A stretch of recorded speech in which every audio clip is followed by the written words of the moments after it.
Morning friends and welcome to learning media. और आज के इस वीडियो में हम BSOS 184 के यूनिट 2 को कवर करेंगे, जो है different modes of film making. और वीडियो शुरू करने से पहले मेरी आपसे रिक्वेस्ट है, अगर आपने अभी तक हमारे चैनल को सब्सक्राइब नहीं किया है तो लेटेस्ट अपडेट पाने के लिए इसे सब्सक्राइब करें। वीडियो अगर आपको पसंद आ रहा है तो आप इसे लाइक करें एंड शेयर करना ना भूलें। तो आइए दोस्तों शुरू करते हैं। तो दोस्तों, मैं केवल इसमें इम्पोर्टेंट पॉइंट्स कवर करूँगा, क्योंकि एग्ज़ाम्स जस्ट हमारे पास में आ चुके हैं और हमें इसके लिए जो है मोटे मोटे जो फैक्ट्स हैं उन्हें हमें पढ़ना है, इन्हें रिवाइज करना है, क्वेश्चन आंसर्स को प्रैक्टिस करना है, असाइनमेंट्स जो थे उनके क्वेश्चंस को एक बार देखना है। डिटेल में मैं एक वीडियो बनाऊँगा कि फास्ट रिविजन कैसे करना है इग्नू के पेपर के लिए। तो इसके डिटेल वीडियोज़ मैं बाद में अपलोड करता रहूँगा। तो आइए शुरू करते हैं दोस्तों। तो दोस्तों, बिल निकोल्स नाम के एक हमारे फिल्म मेकर हैं। उनका ये मानना है कि फ़िल्म बनाने के बहुत सारे तरीके होते हैं। ठीक है दोस्तों, तो उसमें से मेन जो 6 तरीके हैं वो उन्होंने इस चैप्टर में मेंशन किए हैं, और इन चीज़ को मैं यहाँ पर डिस्कस करने जा रहा हूँ। ठीक है, तो दोस्तों ये जो मोड्स अभी हम पढ़ेंगे ये किसी भी एक एवोल्यूशनरी मैनर में नहीं है, और ना तो कोई किसी से बड़ा है ना तो कोई किसी से छोटा है। एक चीज़ मैं आपको और बता दूँ कि जो फिल्म मेकिंग के जो तरीके हैं, ज़रूरी नहीं है कि एक पर्टिकुलर फिल्म में वही फिल्म मेकिंग का तरीका यूज़ किया जाता है। हो सकता है कि एक से ज़्यादा फिल्म मेकिंग के तरीके उसमें यूज़ किए जाएं। ठीक है, हो सकता है कि 2 या 3 अलग अलग तरीके भी यूज़ किए जाते हैं, और ये सारे पॉपुलर मेथड्स हैं और वो आपको धीरे धीरे पता चल जाएंगे जैसे जैसे मैं ना डिस्कस करते चलूँगा। तो बिल निकोल्स के हिसाब से जनरली 6 तरीके कौन कौन से हैं? एक तो है पोएटिक डॉक्यूमेंट्री, एक है एक्सपोजिटरी डॉक्यूमेंट्री, एक है ऑब्जर्वेशनल, पार्टिसिपेटरी, रिफ्लेक्सिव और परफॉर्मेटिव। ठीक है दोस्तों, इनको याद रख लेना, इन्हें कहीं नोट कर सकते हो, या तो इसको जो है आप बुक के साइड में ही कहीं मार करके रखिए और इन्हें याद करने हैं दोस्तों। ठीक है, ओके। तो जैसे ये सिंपल सा है, there are 6 modes of film making होगा। This modes of film making have been given by, मैंने अभी बताया कि ये निकोल साहब ने हमें दिया है। ठीक है, ओके। तो शुरू करते हैं। पहला वाला, पहला है दोस्तों पोएटिक डॉक्यूमेंट्री। तो पोएटिक डॉक्यूमेंट्री का जो इंट्रोडक्शन है वो 1920s के टाइम पे हुआ था, यानी जो शुरुआत की जो 19th सेंचुरी थी, 20th सेंचुरी थी सॉरी, तो उसमें इसका जो है शुरुआत किया गया था। ठीक है, और ये को एक लीनियर मोड नहीं है किसी भी फिल्म मेकिंग का, और इसमें क्या है, एक सिंपल मतलब एक कहानी बोलने का एक तरीका है। इसमें ना तो आपको कोई बोलता हुआ मिलेगा, इसमें जैसे छोटे छोटे एक्शंस कैसे होते हैं वो हम देखते हैं। एक एग्जांपल मैं आपको देता हूँ। अगर आपको दिखाना है कि कोई भी एक लेखक है वो रो रहा है, या कोई भी एक आदमी है, इंसान है जो रो रहा है, कोई एक्टर है रो रहा है, तो आप इसे कैसे शो करोगे? आप इसमें एक बारिश की एक वीडियो डाल दोगे। ठीक है, अगर आपको एक शांत सा चीज़ दिखाना है तो आप एक डव का फोटो डाल दोगे। ठीक है, या फिर चिड़िया की चहचहाने की आवाज़ आप डालोगे। ठीक है, अगर आपको कोई सिटी मेंशन करनी है तो आप इसमें क्या करोगे? एक कुतुब मीनार दे दोगे। जैसे आपको दिल्ली शो करनी है तो कुतुब मीनार दे दोगे, आगरा शो करनी है आप ताजमहल की फ़ोटो डाल दोगे। समझ रहे हो दोस्तों? तो ये है पोएटिक मोड ऑफ डॉक्यूमेंट्री। ठीक है, इसको जब आप डिटेल में पढ़ोगे आपको इस चीज़ के बारे में समझ में आ जाएगी। कोई भी आपको डाउट आती है आप हमें पक्का कमेंट कीजिए, हम कोशिश करेंगे आपके डाउट को सॉल्व करने की। नेक्स्ट है दोस्तों हमारा एक्सपोजिटरी डॉक्यूमेंट्री। एक्सपोजिटरी डॉक्यूमेंट्री भी हमारे 1920s में ही आया था, और अभी भी ये बहुत ज़्यादा पॉपुलर है दोस्तों। और इसके बारे में आपको एक छोटा सा एग्जांपल दूंगा तो आपको लगेगा कि एक्सपोजिटरी डॉक्यूमेंट्री तो बहुत ही ज़्यादा कॉमन है। आप लोग यूट्यूब में शॉर्ट्स देखते हो या फिर किसी भी दूसरी चीज़ों में शॉर्ट्स देखते हो, तो उसमें कुछ अमेजिंग फैक्ट्स बोलने वाले, जैसे अरविंद अरोरा सर की जो वीडियोज़ हैं उसमें वो क्या करते हैं कि एक सैम्पल पिक्चर दिखाते हैं। जैसे कोई भी एक एस्ट्रोनॉट की अगर बात करना चाहते हैं, मंगलयान के बारे में कुछ बोलना चाहते हैं, तो वो क्या करते हैं, मंगल ग्रह की फ़ोटो डाल देते हैं और उस पर जो है एक जो भी नैरेटिव होता है वो उस पर बताते हैं, है कि नहीं? तो इसी को जो है एक्सपोजिटरी डॉक्यूमेंट्री बोलते हैं। इसका एक छोटा सा एग्जाम्पल है, जैसे आप मेरी वीडियो को देख रहे हो तो इसमें क्या है, आप केवल, मैं इसमें आपको बुक शो कर रहा हूँ, इसमें मैं नहीं हूँ, पर मैं क्या इसमें आपको बोल रहा हूँ, नरेट कर रहा हूँ और आप उसे सुन रहे हो, और यही है एक्सपोजिटरी डॉक्यूमेंट्री दोस्तों। ठीक है, ये सबसे अच्छा एग्जाम्पल है जो मेरे हिसाब से मैं आपको दे सकता हूँ। तो इसमें एक बहुत इंपॉर्टेंट टर्म यूज़ किया गया है, वॉइस ऑफ गॉड। मैं इसे मार्क कर देता हूँ ताकि आपकी नज़र इधर ही आए, है कि नहीं? तो दोस्तों वॉइस ऑफ गॉड के बारे में इसमें बताया गया है। अब ये वॉइस ऑफ गॉड क्या चीज़ है मैं आपको बता देता हूँ। तो वॉइस ऑफ गॉड एक कमेंट्री मोड है, ठीक है, जिसमें स्पीकर को केवल सुना जाता है, इन्हें देखा नहीं जाता। जैसे मैं आपको बोल रहा हूँ आप केवल सुन रहे हो, आप इसमें कोई मेरी फ़ोटो नहीं देख पा रहे हो, है कि नहीं? तो इसे बोलते हैं एक्सपोजिटरी डॉक्यूमेंट्री।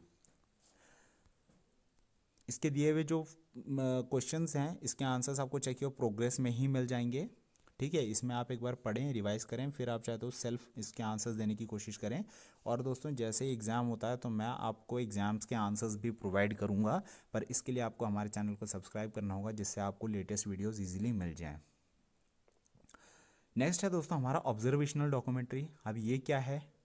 ऑब्जर्वेशनल डॉक्यूमेंट्रीज दोस्तों, जब हमारे 16 mm की जो नई वाली कैमरेज आई थी उस टाइम पे, 1960s के टाइम पे मैग्नेटिक टेप रिकॉर्डर्स वगैरह आए थे ना उस टाइम पे, तो क्या था, उस टाइम पे ऑब्जर्वेशनल डॉक्यूमेंट्री जो है बहुत ज़्यादा कॉमन हो गई थी। उस टाइम पे पोएटिक मोड को एक एब्स्ट्रैक्ट मोड यूज़ माना गया था, और जो एक्सपोजिटरी मोड था ये थोड़ा मोरलाइजिंग टाइप लगा था, है ना। तो ये उस टाइम का मॉडर्न तरीका रहा था दोस्तों ऑब्जर्वेशनल डॉक्यूमेंट्री जो है। ठीक है, अब इसमें क्या होता है, जो भी एक्टर होता है, ठीक है, एक्टर्स जो भी होते हैं उसमें जो सब्जेक्ट्स होते हैं जो कैमरे के आगे आ रहे हैं वो ऐसा बिहेव करते हैं जैसे कि ऐसा कोई कैमरा है ही नहीं उनके सामने। अभी आप ही ऐसा मान के चलिए कि आप किसी एक कंपनी में काम करते हैं, आप अपने दोस्तों के साथ बहुत ही घुल मिल गए हैं, और उसी बीच में काम करते करते आपका सुपरवाइज़र आके खड़ा हो गया बीच में, तो आप जो बीच में घुल मिल रहे हो वो आप नहीं मिल पाओगे और आप इतना फ्रीली महसूस नहीं कर पाओगे, है कि नहीं। तो ऑब्जर्वेशनल डॉक्यूमेंट्री भी ठीक उसी फैक्ट पे बिलीव करता है कि इसमें ऐसा माना जाता है जो सब्जेक्ट्स हैं जो कैमरे के आगे एक्टिंग कर रहे हैं उनको कोई भी एक्सटर्नल प्रेशर नहीं दिया जाता कैमरे के हेल्प से। कैमरा उनकी शूटिंग करता है पर उन्हें ऐसा लगता है कि कैमरे का कोई प्रेजेंस है ही नहीं, और इसी को दोस्तों हमने क्या नाम दिया था, एक fly on the wall approach. मैंने आपको इसके बारे में बताया भी है कि नहीं। मैं इसे हाईलाइट कर देता हूँ। तो the film maker adopts a fly on the wall approach assuming that his presence because of the lightweight camera and synchronized sound in almost non intrusive। ठीक है, तो ये है इसका एक्चुअल में मेन इसका तरीका। अभी इस चीज़ को पक्का आप एक बार देख लेना, हो सके तो याद कर लो इसे, बहुत इंपॉर्टेंट चीज़ है दोस्तों। मैं दोबारा इसे हाईलाइट कर देता हूँ कि सेंस ऑफ ऑब्जर्वेशन कहाँ से आती है इनकी। सबसे पहली बात तो एक फिल्म मेकर की एबिलिटी पे ये डिपेंड करता है। साउंड और इमेजेस जो रिकॉर्ड किए जा रहे हैं ऑब्जर्वेशनल फिल्म बनाते वक्त, इलस्ट्रेशन पे ये डिपेंड करता है, कैमरा सीन पे डिपेंड करता है ना, सीन पे जो कैमरा प्रेजेंट है उस पर साउंड कैसा यूज़ करे, और लंबे जो शॉट्स आप ले रहे हो उन पे डिपेंड करता है ये। ठीक है, तो जनरली क्या होता है दोस्तों ऑब्जर्वेशनल का, आप जैसे किसी एक बस्ती के ऊपर वीडियो बना रहे हो तो आप उन्हें केवल ऑब्जर्व करोगे, है कि नहीं, कि वो कैसे करते हैं। अगर आपको पता चल रहा है, अगर उन लोगों को पता चलता है कि आप कैमरे से उनकी जो है फोटो ले रहे हो या वीडियो ले रहे हो, तो वो उस तरह से काम नहीं करेंगे जिस तरह से वो एक्चुअल में करते हैं। समझ रहे हो ना दोस्तों, ये है एक्चुअल में इसका ऑब्जर्वेशनल का तरीका। अभी नेक्स्ट चलते हैं हम पार्टिसिपेटरी डॉक्यूमेंट पे, है कि नहीं। तो पार्टिसिपेटरी डॉक्यूमेंट में दोस्तों क्या होता है, सिंपल सा मैं आपको कंसेप्ट बताता हूँ। इनके साइड में ना जो जो मैं मेन बता रहा हूँ ना उनको केवल आप नोट कर लो, है कि नहीं। तो दोस्तों पार्टिसिपेटरी डॉक्यूमेंट्री में क्या होता है, जो एक्टर होता है वो इसका एक सब्जेक्ट होता है। ठीक है, जैसे अगर मैं इस फिल्म की शूटिंग कर रहा हूँ तो मैं कैमरे को सामने रखूँगा और उसके सामने मैं खुद आ जाऊँगा। ठीक है, और मैं भी उन्हीं सब्जेक्ट्स में से एक पर्सन जैसे बिहेव करूँगा। ठीक है, इसी को बोलते हैं पार्टिसिपेटरी डॉक्यूमेंट्री। ठीक है, तो in the participatory mode the filmmaker is in front of the camera and become one of the person being absorbed. The filmmaker is no way masked as he is the poetic mode by abstraction, as he is in the expository mode by voiceover, and he is the observational mode by adopting a fly on the wall approach।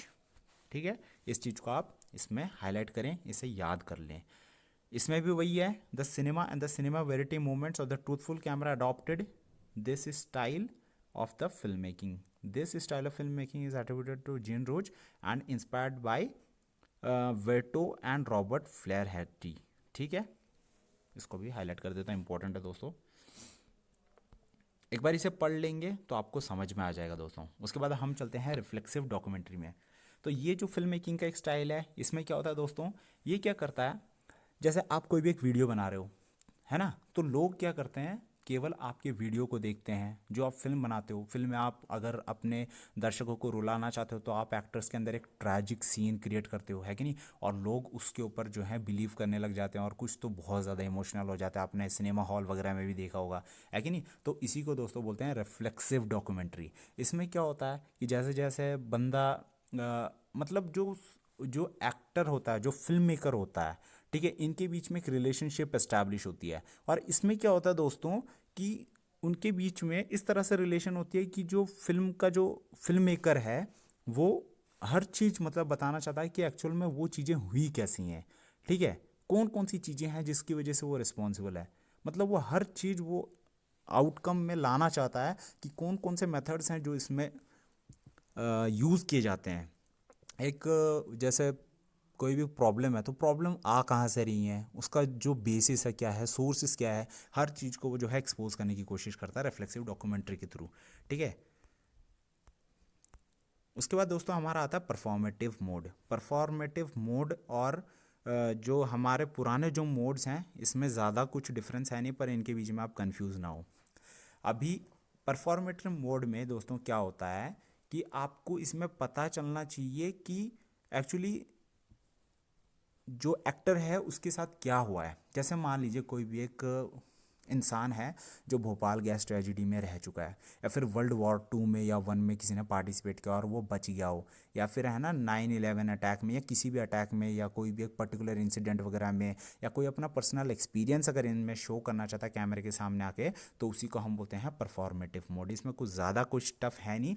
इसमें आप सीधा अगर performative mode के बारे में पूछा जाता तो आप यहाँ से लेंगे इसे। This mode of filmmaking raises the question of what knowledge is and how it gets constructed, ठीक है। Performative mode stresses on how our understanding of the world around us stems for our personal experiences। तो आपके personal experiences को share करने के लिए generally आप performative mode का यूज़ करते हो। The performative mode help us to understand how the world around us is constructed and emotions and affections. Emotional complexity of experience influences the film makers perspective, ठीक है। जैसे कोई भी एक ऑटोबायोग्राफिकल नोट्स वगैरह हो गए, है ना, तो इन सब काइंड ऑफ डॉक्यूमेंट्री में यही चीज़ होती है। और इसमें जो है आपका एक्टर सामने बैठा रहेगा, कोई भी इंटरव्यू हो गया, ठीक है, या फिर कोई अपने एक्सपीरियंस से शेयर कर रहा है, या फिर न्यूज़ में रिपोर्टर्स वगैरह जैसे होती है ना, इसे हम बोलते हैं परफॉर्मेटिव मोड, ठीक है दोस्तों। तो ये थे हमारे 6 इंपॉर्टेंट मोड। इनको कीवर्ड्स में अगर आप देखो ना दोस्तों, इसके अंदर आपको सिंपल एक एक लाइन में सभी के बारे में आपको पता चल जाएगा कि एक्चुअल में ये मोड्स है क्या। और उम्मीद है आपको हमारा वीडियो पसंद आया है। इसी के साथ हम अपने वीडियो को समाप्त करते हैं। और अगर आपको वीडियो पसंद आ रहा है तो फिर मैं बोलूँगा चैनल को सब्सक्राइब करें, लाइक करें। कोई भी क्वेश्चंस होता है आपका तो आप हमें कमेंट सेक्शन में ज़रूर बताएं, हम आपकी हेल्प करने की पूरी कोशिश करेंगे। So thank you and have a nice day.